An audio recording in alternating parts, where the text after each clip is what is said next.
motivate. 100 pesos na motivational rice. Mahal para sa inyo. Sa mga taong hindi ma-afford, hindi kayo yung market ko. Yo, Brendog Cobrador here. Gusto ko lang magsalita tungkol dito sa demotivational rice at kung bakit hindi nyo maintindihan. Kaya hindi nyo siya maintindihan, kaya kayo namamahalan. Kasi may hirap kayo. Ha? Hindi kayo successful katulad ko. Okay? Kung para sa iba, ang 100 mahal, yung sa iba naman kaya at dun sa iba naman wala namang pakialam sa 100 katulad ko. Eh kasi, mayaman ako. Ha? Meron akong pera. Successful ako. Meron akong gym. Okay? Hindi ko kayo katulad. Kung hindi nyo kayang bumili ng 100 na worth ng demotivational rice, eh kasalanan nyo yun dahil may hirap kayo. Puro kayo reklamo at wala kayong ginagawa sa buhay nyo. Mga hampas lupa kayo. Kasalanan nyo yan kung bakit hindi nyo kayang bumili ng demotivational rice. Magtanong kayo sa ibang tao, pag sila kaya nilang bumili ng demotivational rice, ibig sabihin, nagtagumpay na sila sa buhay. Tumbas neto ay ang tagumpay sa buhay. Ngayon, kung hindi nyo kayang bumili ng 100 pesos na demotivational rice, edi 50 pesos na lang half price. Dahil mga hampas lupa kayo. Hindi kayo pwede magreklamo. Dahil wala pa kayo nararating. Ako pwede ako magreklamo dahil ako'y successful na. Tignan nyo si Choco Martin. Di na niya nga ako pinansin. Alam nyo kung bakit? Kasi hindi siya ganun ka-demotivated. Diba? Mas okay maging demotivated kaysa sa maging motivated. At least kung ikaw ay demotivated, hindi ka pa napagod. For example, paano ka magiging mayaman kung ikaw ay tamad? Ito, share ko sa inyo. Gamit ang Pilwin.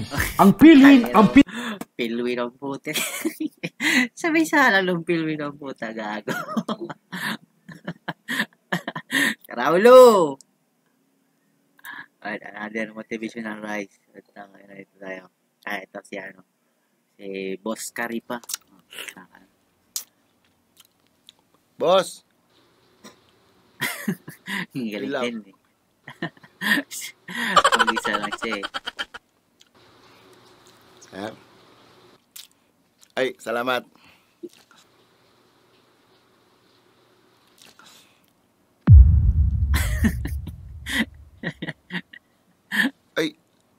Ay, sir, bako garoon sa kuya, sir. Ay, piling daw po.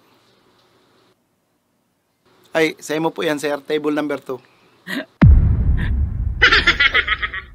Okay. 1,260? 1,260, sir.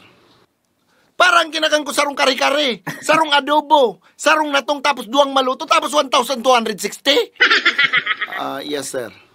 Paano man nangyari yan? Grabe marapagkamahal. Kwintada ulit.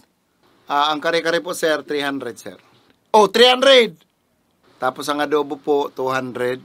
Oh, 200, 500 na.